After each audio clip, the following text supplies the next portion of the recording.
My name is Emily Barta, and we are going to have some fun the next 15 minutes, ladies and gentlemen, because we are going to learn how to pronounce a word. Little did you know that this was going to be spelling and pronunciation today. But sitting next to me is Brian Amundson, and he is the Director of Public Works with the city of Eau Claire, Wisconsin. And he's going to talk to all of us about mental speed bumps, the use of a WRNF for traffic calming. Brian, I think I'm saying this wrong. How do you pronounce this word? Well, it comes from the Dutch, and it's, if you think of it as V-U-N-E-F, WRNF. WRNF. WRNF. WRNF. There you go. So it's spelled WRNF, but it's pronounced WRNF. WRNF. All right. Let me know. Did you know what this word meant, or did you know how to pronounce this word? I would love to hear from you so that I'm not the only one that's mispronouncing words today. Go ahead and go to that lower left-hand corner of your screen.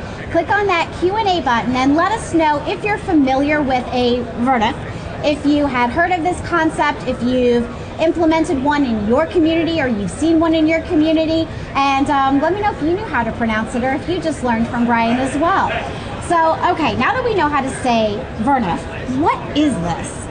Well, it's really more of a concept of how you go about dealing with traffic and the combination of traffic, cars, trucks, vehicles, pedestrians, motorists, bicyclists, everybody on a street, and how they share a particular area. So it's more of a concept than it is a particular type of design.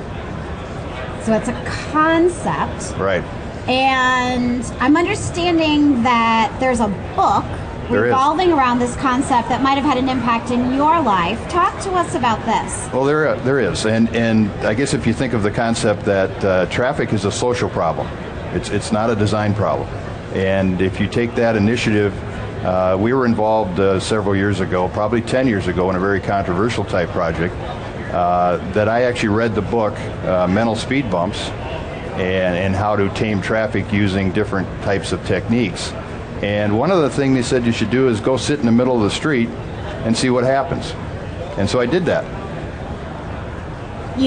Wait. You're joking, right? I mean, you No. physically went into a piece of pavement or asphalt and you sat down in the middle of a street, which, oh, by the way, there are cars on the street. There were. And? I did. About we had our third public information meeting after two very stymied type meetings and very controversial back and forth, some people opposed, some in favor. And I read the book and said, I'm going to try that. So I took my lawn chair and the newspaper and I went and sat in the middle of the street about an hour before before our first meeting. So obviously this went successful since you're now sitting here next to me.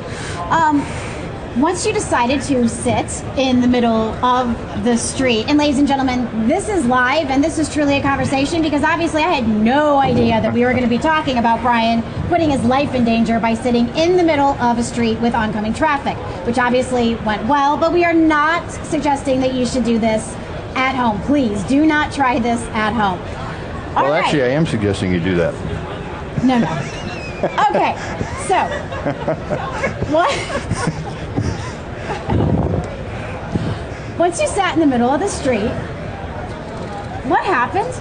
Well, motorists acted differently. I would hope so. You know, think of it this way. When a car goes down the street, we have people who get upset. So what do? You shake your fist, you get mad, and people race on by. If you stood at the side of the street and you waved at somebody and you smiled at them, you think they might react different? I would hope so. Well, they do. Okay, good. So there's three kind of concepts with mental speed bumps. You need some intrigue, you need some uncertainty, and you need some humor. And if you do all three of those type of things, you can get some mental speed bumps and you can calm traffic. Okay, so you were sitting in the middle of the street, right, and you were smiling, reading the newspaper, right, waving at people, and what was their response? A couple things. First of all, they would look at you, they'd make eye contact with you, they'd slow down and want to know what's going on. They were intrigued by someone sitting in the middle of the street. There was no sign that said, the stupid, dumb public works director, warning, is sitting in the middle of the street in front of you.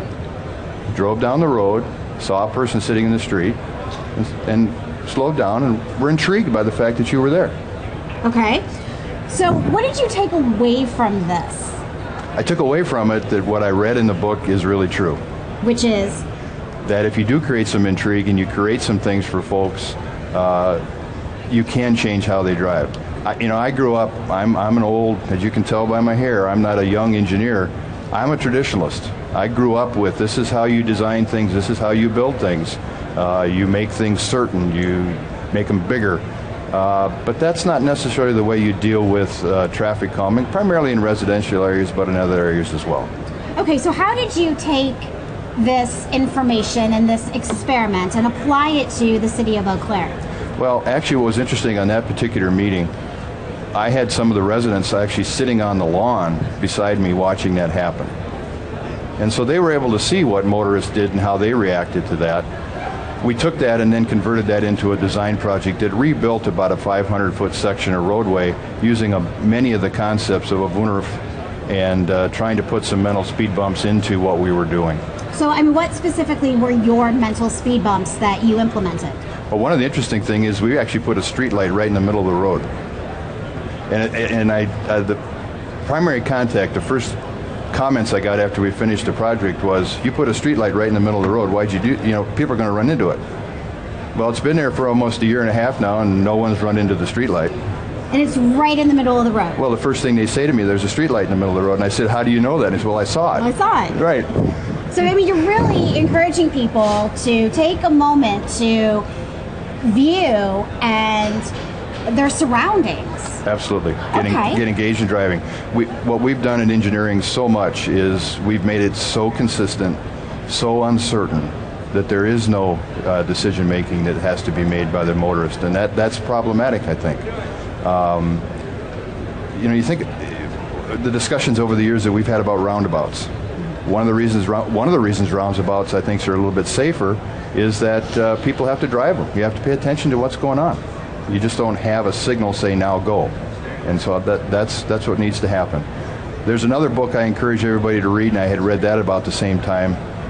It's called Traffic: What It Says About Us, Why We Drive the Way We Do, and What It Says About Us as a Society. And every traffic engineer in the country should be reading that book. Well, it sounds like you really mixed things up, because think about it. How many times do you take the same route day after day, over and over? You have it memorized, you have muscle memory, and then all of a sudden you get there and you don't remember your journey because it's something that you do every single day. I have two stories about that. Okay. And one of them is I had a this is probably 40 years ago when I was a young engineer growing up. I had a street superintendent who told me, he said, never go back to City Hall the same way you left. And he's absolutely right. I've done that from the beginning. And you will see different things as you go back. The other ones, this is about 10 years ago, I was at a neighborhood meeting where there were parents very concerned about a school crossing. And there was a mother who told me that we needed to put up school crossing signs, and we needed to put those up right away because someone was going to be hurt. And I scratched my head and I said, I think those signs are already there. And so after the meeting, I was convinced the signs were there. After the meeting, I drove by there and I stopped and I looked, and sure enough, she drove by later and she stopped and said, I'm really embarrassed. I drive that street every day, at least 2 to 4 times a day, and I never realized that those pedestrian school crossing signs were there. Hence a mental speed bump. Right. So if you have any questions about mental speed bumps or about slowing down and noticing your surroundings or about VERNIPs, go ahead and go to the lower left-hand corner of your screen, click on that Q&A button and submit a question, and it looks like somebody has. So Dana, what do we got? Emily, we had 2 questions come in for Brian.